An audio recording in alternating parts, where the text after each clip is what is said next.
We start tonight with breaking news. Republicans sue President Obama over health care, and he takes action on immigration.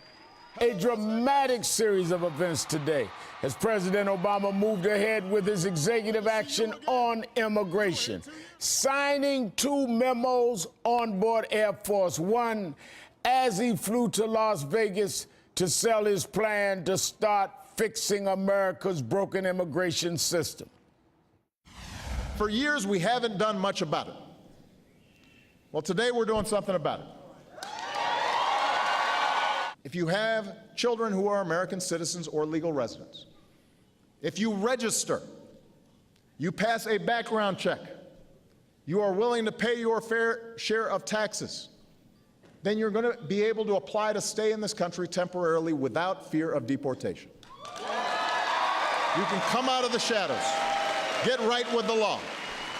The president also slammed House Republicans for refusing to vote on an immigration bill. The party leadership in the House of Representatives would not let it come forward. And I cajoled, and I called, and I met. I told John Boehner, I'll wash your car, I'll walk your dog, whatever you need to do, just call the bill. Some of them are already saying that my actions sabotage their ability to pass a bill and make immigration work better. Why? Why? I didn't dissolve Parliament. That's not how our system works. They can still pass a bill. I don't have a vote in Congress. Pass a bill. You don't need me to call a vote to pass a bill. But moments before he took the stage, House Republicans announced that next month they'll hold the first hearing on, quote, President Obama's power grab on immigration.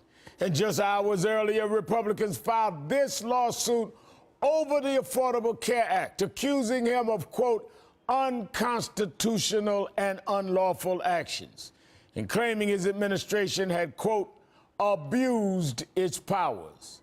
They'd been threatening to do it for months, and today they did. This is their strategy, is all they got. They failed to do their jobs. Now they're attacking the president for doing his. The president has chosen to deliberately sabotage any chance of enacting bipartisan reforms that he claims to seek.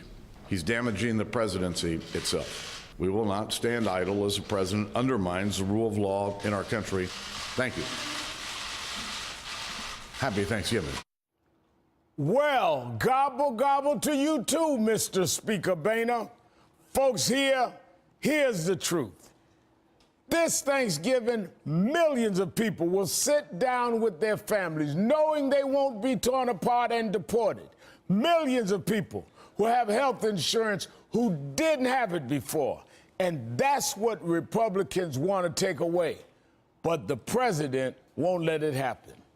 Joining me now are Maria, Teresa, Kumar, and Jonathan Capehart. Thanks for being here. Thanks, Robert. So, Maria, the president is changing lives. Republicans are filing a lawsuit. Is that where we're at? Well, I think the president basically is heeding what the American people are saying. It's like, we need change. We need to stop the gridlock in Washington. And the president's saying, if you're not going to do it, then I'm going to take the pen and I'm going to sign executive orders until you get your act together. But in the meantime, we can't be at a standstill because the president right now is addressing the real needs of the American people, whether we're talking about immigration or whether we're talking about climate change. He's actually setting precedent, saying we have to move forward because otherwise we're holding back the future, and we can't stand for that. Jonathan, a new poll shows Americans actually support key details of President Obama's executive action. 66% say we should let undocumented parents of legal residents stay. 63% say we should expand the Dreamer program for people who came here illegally as kids. And 76% support temporary work permits for qualified immigrants. So they support elements of this executive action by large margins, Jonathan. Right, which should tell members of Congress that these are things that they could actually make permanent. One thing that we don't talk about often in the celebration of what the president did yesterday and today is to talk about the fact that these actions are temporary, that they last only 3 years. Now, at the end of 3 years, all of these folks will have to reapply again, will have to go through background checks again, will have to go through jump through all of the hoops that they have to jump through now. They'll have to do it again. And what's really needed in order for this to be made permanent, and also, let's say in 2016, we're going to be electing a new president. And if that new president is a Republican who is dead set against what the president is doing now, then everything that we're talking about could be undone. And all those folks who have this temporary reprieve from deportation could find themselves facing the possibility of leaving this country altogether. But that's the reason why you must have a bill, because it is temporary, and a new president could end it or not continue it. And Maria, yesterday you and I were part of leaders that met with the president on this. But today he addressed the GOP claim that his action would poison the well in Washington. Listen to this. I hear some people say, well, we're in favor of immigration reform, but we don't think that it should be done without Congress. Well, Congress, go ahead and do it. And meanwhile, Washington should not let disagreements over one issue be a deal breaker on every issue. That's not how our democracy works. Congress certainly should not shut down the government again over this, because Americans are tired of gridlock. We are ready to move forward. We're ready to move forward, he's saying, Maria. How do you respond to the fact that the Republicans have threatened everything from shutdown to other means, but won't talk about passing a bill when the Senate has passed a bill? Right, and you have a very short, limited time period to pass the Gang of Eight bill. Basically, it expires after the end of this congressional calendar, and all of a sudden Congress will have to start all over. The clock gets reset in January, and I think that's one of the pieces of the urgency of making sure that Congress at least considers the bill, which they're not going to do. But I also think that what the president's trying to tell the American people is, like, again, we have to move past this gridlock to do something. But more importantly, and I think, and it's something that he addressed yesterday, is that not only do we have to fix the immigration system, but we also have to make sure that people are clear. This is not going to be something that's going to be cheap. People are going to have to pay fines. They're going to basically make sure that they have to pay back taxes. And at the end of the day, Reverend, as he clearly stated, is that this is a piece of legislation, a piece of the executive action that's really going to frustrate the Republicans, because it pays for itself. So it's not a line item that all of a sudden they can decide to, cross out with the continuing resolution. They're just not going to be able to. And I think that's where they're really upset. It's like, shoot, he actually found that loophole where it's going to pay for itself. And what are we going to do? Shut down the government and actually defund the programs that we care about? Impossible. Well, let's talk about the shutdown a minute, Jonathan, because a new poll on the possibility of the GOP shutting down the government to try to stop the president's executive action, 72% oppose a shutdown. Just 24% support it. Almost 3/4 of those polled against a shutdown.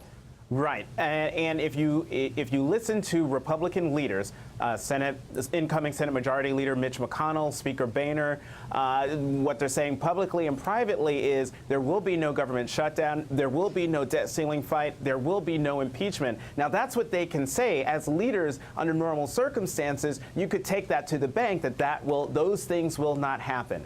But we're talking about the 113th Congress here, and we're talking about the raucous Tea Party caucus that has made Speaker Boehner's life a living hell. And one thing that has been a constant is that if the Tea Party caucus does not like what's on the table, the Speaker will cave. The big hope, Reverend, is that with the 114th Congress, the incoming Congress, where Speaker Boehner will have a large majority, and that large majority will have what they hope are cooler heads, things will get done. You know, one of the things that has struck me, Maria, is the emotional reactions that we've seen to the president's executive action. Let me give you an example. Look at this. I think 5 million families will go to bed tonight feeling a little bit safer knowing that they have a president who is committed to ensuring that their family stays together. It means my family stays together. That was always the message, keep families together. The president just did that. We've been fighting so hard for change for so many years, and we're finally starting to see some action. We've been reading, and probably we have the opportunity to come out of the shadow.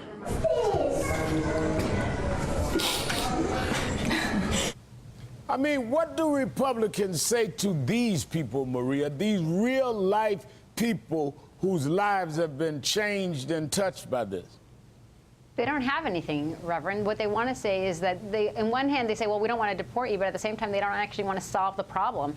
And these are 5 million people that have American families, that live in our communities, that are our neighbors, that beautify our country, and they don't have a solution. Instead, they're saying no, no, no. Instead, they want to sue the president on Obamacare once again. Instead of being solution-oriented, they're being obstructionists, and as a result, the American people are losing their patience with them. Yes, they won a majority in the House, but it's more because they're kind of fed up with the gridlock, and they're saying, you know what, let's give you both the House and the Senate, and maybe then you can negotiate with the White House, but they're really not offering any solutions. Jonathan Capehart and Maria Teresa Kumar, thank you both, and have a great weekend. Thanks, You Rev, too, Reverend. Thank you. Coming up, no more Mr. Nice Guy. We go inside President Obama's smash mouth politics. Plus, developing news out of Ferguson, Missouri, tonight, where the grand jury watch is on a high alert.